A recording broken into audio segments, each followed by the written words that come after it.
Assalamualaikum warahmatullahi wabarakatuh. Ketemu lagi di podcast Ecowin, Broadcasting the Ideas. Ada beberapa kasus yang sempat mencuat beberapa tahun lalu. Ada persepsi yang muncul di masyarakat, di mana peradilan menjadi sebuah pertanyaan besar di publik. Dan hari ini saya mengundang seorang hakim muda yang charming, dan di beberapa Facebooknya ada postingan yang menurut saya sangat memasyarakat sekali gitu. Kita undang Pak Narendra Ismoyo Kusumo. Assalamualaikum Mas Kiki. Waalaikumsalam, Bang Eco. Waalaikumsalam, Bang Eco. Ya, Bang Eco. Saya informasikan dulu, Pak Narendra Ismoyo Kusumo ini adalah seorang hakim Pengadilan Negeri Bogor yang memiliki sertifikasi hakim mediator, hakim pidana anak, kemudian hakim peradilan industrial, dan pengalaman kerjanya sebagai CPNS calon hakim di Pengadilan Negeri Jepara tahun 2005 sampai 2008, kemudian jadi hakim Pengadilan Negeri Baru 2008 sampai 2009, menjadi hakim Pengadilan Negeri Purwakarta tahun 2009 sampai 2012, menjadi hakim Pengadilan Negeri Tanjung Pandan tahun 2012 hingga tahun 2019, menjadi Pengadilan Negeri Sungai Liat tahun 2016 sampai 2020, menjadi hakim Pengadilan Negeri Bogor tahun 2020 hingga sekarang. Nah, yang menjadi pertanyaannya terhadap tadi ada 4 kasus nih, Mas. Saya manggilnya Mas Kiki aja ya. Oke, ada 4 kasus yang tadi saya ceritakan bahwa itu sebenarnya kasus lawas nih, tapi menyimpan pertanyaan besar di publik gitu ya, bahwa kenapa sih orang tua udah miskin gitu kan, dia juga aktivitasnya nggak seberapa menurut publik gitu, tapi kok malah divonis gitu. Nah ini gimana nih persepsi dari hakim, kenapa bisa seperti itu? Baik ya, ini saya minta maaf dulu. Ya. Hah? Ini kita bukan dalam konteks mengomentari putusan hakim. Ya. Karena dalam dunia peradilan ada kode etik, tidak boleh mengomentari hakim putusan. Ya. Ya seperti itu. Ya. Tapi kita sekarang berjalan, kita lihat mengenai ilmunya dulu ya. Oke. Dalam hukum ini ada banyak, ada hukum pidana, ada hukum perdata, ya intinya seperti itu yang ada. Nah, sekarang tentang seorang bersalah atau tidak itu kan ditentukan. Betul. Adakah unsur-unsur yang didakwakan itu boleh hukum, maupun boleh di persidangan fakta-fakta itu terbukti atau tidak. Yang penting kan itu dulu. Oke. Suatu tindakan apakah itu melanggar suatu perbuatan atau tidak nanti. Nah, kalau terbukti, ya, otomatis tidak ada alasan pembenar dan pemaaf. Alasan pembenar misalnya adanya daya paksa, alasan pemaaf. Nah, ada juga itu dia harus dinyatakan bersalah. Ya, tetap bersalah ya. Itu. Nah, tentang misalnya sekarang yang pencurian yang seperti itu, kasusnya saya bilang kerugian material kan sedikit itu. Ya, betul. Nah, itu sebenarnya di dunia peradilan sudah di Indonesia sudah diterapkan untuk perkara dengan nilai kerugian di bawah 2.500.000 kerugian, ya, pencurian ya. Itu dilaksanakan sidang secara dipiring. Sidangnya caranya dipiring. Jadi tidak pidana ringan, termasuk dalam tidak pidana ringan sekarang. Oh, ringan. Tidak pidana ringan. Jadi, itu kan sebenarnya kasus itu kan mulai saat yang ada yang nenek yang judi kipping kan, Iya. ada kasus itu tahun 2011 2012 Iya. itu timbul di masyarakat, Pak, kok nenek-nenek bersalah apa gitu. Kadang kan masyarakat cuma kadang lihatnya hukum, nah kan kadang jatuh hukuman, gitu. Tapi kadang kita tidak memperhatikan dalam putusan-putusan itu sebenarnya pada saat proses persidangan maupun dari awal sudah ditahan dulu apa belum orang. Ya kan, kadang misalnya ada bentuk tahanan pun ada banyak. Ada tahanan rumah, tahanan kota, atau ditahan di LP, di rutan. Belum, tidak harus di LP, Mas, tidak harus di rutan. Kadang yang karena usianya udah lanjut, ya, itu di tahanan rumah, tahanan rumah atau tahanan kota. Nah, ya gitu. Kadang jadikan gitu. Nah, jadi kayak tahanan rumah atau tahanan rutan itu mereka, tahanan rumah atau tahanan kota itu dia hanya ada kayak wajib lapor pas minggu sekali. Oke. Itu lebih meringankan mereka ya sebenarnya. Ya, amat sangat. Ya. Nah, kalau misalnya ada seorang nenek-nenek usia 70 tahun ditahan, dititipkan ditahan di kepolisian atau di lapas, tahu-tahu jantungnya kumat gimana? Malah ngerepotin si petugas ya. Malah repotin. Iya. Sedangkan kita tahu kan polisi di lapas pun dokternya kan kadang tidak 24 jam standby. Iya, benar. Jadi seperti itu. Jadi kemudian kadang saat itu mungkin pada saat proses dari penyidikan, terus dari tingkat penyelidikan terus penyidikan kemudian di tingkat persidangan mereka orang ini dalam masa tahanan. Sedang menjalani masa tahanan. Ya. Entah itu tahanan rutan, tahanan rumah, atau tahanan lapas tadi. Ya, kota. Nah, ini kan kalau dinyatakan bersalah, otomatis harus dijatuhi hukuman. Ya. Walaupun aktivitasnya hanya misalnya mencuri sebatang pohon yang berukuran 3 cm misalkan.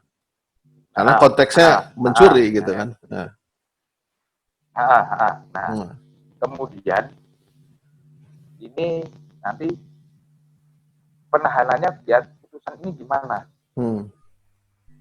Kan harus diucapkan, harus dipertimbangkan. Ya.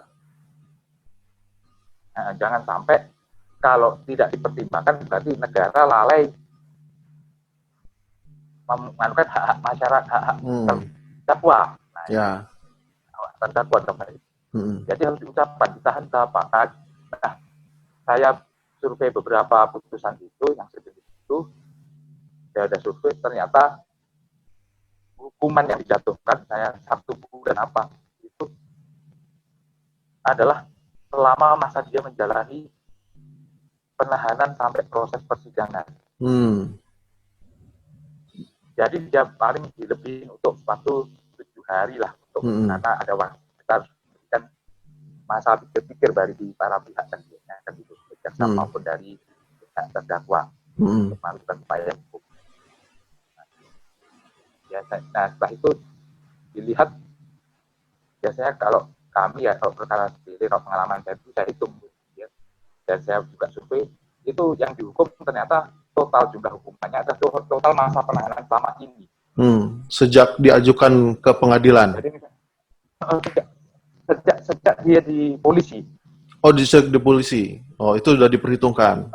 Jadi dari polisi ya, kan kadang mereka ditahanan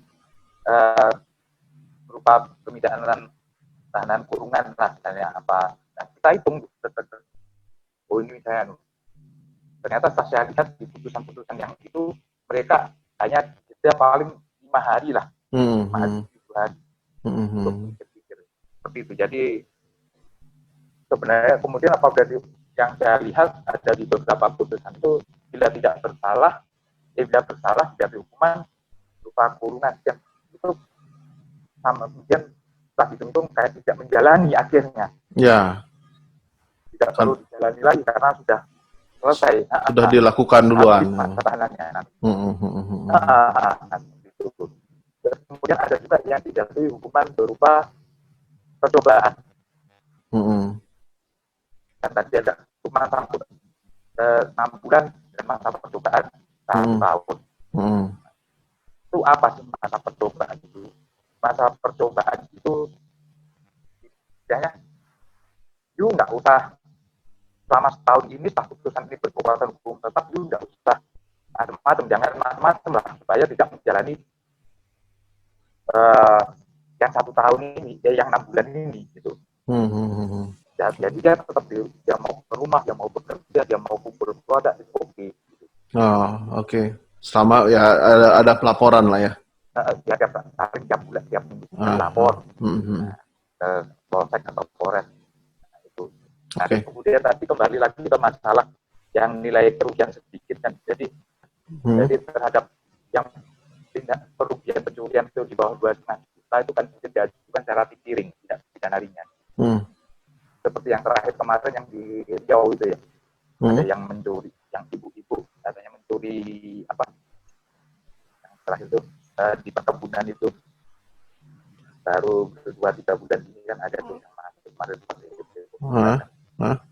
Terus akhirnya malah dari perkebunan kemudian akhirnya menawari itu pekerjaan. Oh, mulia banget itu. Ya. Kemudian jadi sama hakimnya terus kemudian diputus bersalah tapi masa percobaan aja. Jadi memang yang untuk nilai kerugian akan di bawah 2,5 juta kok pencurian aja, murni pencurian ya itu biasa langsung dimasukkan dalam sidang digiring oleh hakim. Jadi kadang di persidangan juga hakim punya tugas kadang untuk berupaya mendamaikan. Saya pernah pengalaman kemarin waktu di tempat sebelumnya ada perkara itu pencurian dari hasil kebun waktu itu. Harganya cuma 200.000. Itu pelakunya pun anak-anak di bawah 18 tahun. Waktu itu dikirimkan, kemudian ya saya satu aja, ini aja udah pihaknya yang bilang pun ya nggak apa-apa Pak, sebenarnya Pak, kalau untuk harus sebenarnya sih kita memaafkan, cuma anak udah bolak-balik sebenarnya ngambil itu makanya seperti itu kan ceritakan. Saya pun nggak lu ngambil, ya Pak siapa yang nggak boleh. Nah terus gimana? Ya nggak Pak untuk aku aja apa istilahnya untuk apa namanya pelajaran buat masyarakat juga. Oh ya udah tetap hanya putusannya pun waktu itu saya kembalikan kepada orang tuanya. Jadi, ya itulah fenomenanya sekarang. Ya pada dasarnya pengadilan juga nggak sembarangan apa namanya ketika ada tersangka atau bahkan terdakwa mau ngambil keputusan bahwa dia bersalah atau tidak, ada proses sebelumnya yaitu mempertimbangkan apakah dia benar-benar melanggar, misalkan dia benar-benar mencuri atau tidak gitu kan. Kemudian kalau memang mencuri bisa dimaafkan atau tidak gitu kan. Kemudian dari sisi si penggugatnya mungkin juga bisa memaafkan atau tidak gitu. Baru ketika semua deadlock dengan demi keadilan gitu ya harus mengambil keputusan bahwa ini divonis sekian dengan mempertimbangkan masa tahanan selama proses peradilan gitu. Sehingga ini menjadi bijaksana, paling bijaksana gitu ya. Jadi jangan sampai ini sekarang kita tuh menghukum tuh, dan menghukum ini apa sih sebenarnya kan gitu aja. Apakah untuk pembalasan atau untuk masyarakat supaya tetap tenang, atau untuk mendidik masyarakat supaya tidak melakukan seperti itu kan ada tujuan. Betul. Dan itu kasus kan yang memang tidak bisa disamakan kayak ilmu sosial ya 2+2 sama dengan ilmu 2+2 sama dengan 4 kita seperti itu kan di ilmu sosial. Kalau lihat juga dari sisi korban, sisi pelaku, nah itu. Bahkan sebelum, mohon maaf Mas dulu sebelum saya pernah pengalaman mencuri waktu itu peraturan yang 2,5 juta itu belum berlaku. Ada yang nyuri kambing sama ada yang nyuri motor. Dua kasus beda. Nah, kalau dinilai dari segi material jelas lebih mahal motor ya kan. Iya, betul. kambing kan paling waktu itu masih 2 juta, 5 juta. Itu saya hukum waktu itu lebih tinggi yang nyuri kambing. Oh gitu. Kenapa? Bingung apa? Nah, karena apa? Yang punya kambing seorang kakek tua miskin, punya kambing itu hanya satu-satunya. Nah, ya kan sudah tua miskin, yang dia cuma punya kambing itu satu-satunya harta dia. Sedangkan yang punya motor waktu itu apa? Dia punya usaha ojek besar. Oh, oke. Nah, nilai dari benda itu bagi pemiliknya seperti apa kan dia harus perhitungkan. Oh, jadi nilai kerugiannya bagi setiap orang juga beda-beda ya? Nah gitu kan? Ya. Nggak bisa dinilai secara umum gitu karena dampaknya berbeda nih ke pemilik kambing kalau cuma itu harta satu-satunya gitu.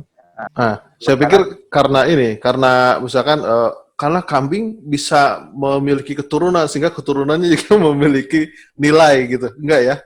Nah itu kalau di luar di hukum adat berlaku seperti itu. Nah iya. Malah misalkan di Kalimantan itu berlaku malah dendanya bisa berlipat-lipat. Benar. Mobil akhirnya kalau kita nabrak babi, padahal hanya nabrak babi, ini kan babi nggak ada harganya. Tapi di Kalimantan ternyata iya. Ya, jadi nggak bisa seorang hakim juga nggak bisa sembarangan memberikan vonis, tetap mempertimbangkan kerugian kerugian dari semua pihak gitu ya, terutama yang mengalami pencurian, kehilangan, dampaknya seperti apa dan harus memperhitungkan dampak selanjutnya seperti apa sehingga menjadi adil gitu ya. Oke. Nah ini semua masyarakat kan ngelihatnya sepihak nih bos. Jadi cuma ngelihat angkanya doang gitu ya. Oh dihukum 2 tahun, 1 tahun, tapi nggak ngelihat perjalanan dia itu sudah dipotong sehingga dia hanya dihukum cuma sehari misalkan atau cuma 5 hari gitu kan. Itu pun nggak dipenjara tapi ya tahanan rumah lah gitu kan. Nah itu publik yang perlu paham juga nih persepsinya harus dirubah begitu kan ya. Oke. Ya sebenarnya kalau seperti itu ya harus publik juga harus baca sebenarnya karena kan sekarang putusan itu sudah online. Betul. Putusan itu sudah online. Di situlah nanti ada pertimbangan majelis hakim kenapa menghukum sekian, kenapa menghukum sekian. Oh kita bisa baca hasil putusan itu ya? Kita bisa baca secara online. Di mana itu? Di website? Di website Mahkamah Agung itu. Mahkamah Agung. Ada ya? Oh oke. Nah, ini juga pelajaran berharga nih buat publik kan? Oke. Mas, ini kebetulan sudah 1 jam nih, 52 menit lah, hampir 1 jam. Di recordingnya. Sudah waktu sholat juga. Ini sudah mulai azan. Mungkin untuk sementara ini kita ngobrol-ngobrolnya cukup dulu sampai di sini. Dan sebenarnya banyak sih yang pengen diobrolin. Kayaknya lebih enak ketemu langsung nih ngobrolnya. Karena di sini juga.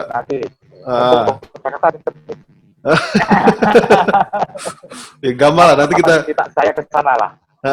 Ya gampang, nanti kita setting aja deh kapan waktunya, nanti kita meeting lagi, ngobrolin lagi soal hukum. Karena ini menurut saya penting dan menjadi ilmu buat masyarakat, sehingga masyarakat juga melek hukum dan tahu bagaimana bahwa mereka juga nggak bisa secara sepihak membuat persepsi terhadap putusan-putusan hakim gitu ya. Oke, terima kasih banyak udah mau mampir di podcast Ecowins. Saya janji nanti pokoknya suatu saat nanti kita harus ngobrol lagi, kita ketemu lagi secara tatap muka. Oke, kita atur waktunya. Oke, terima kasih.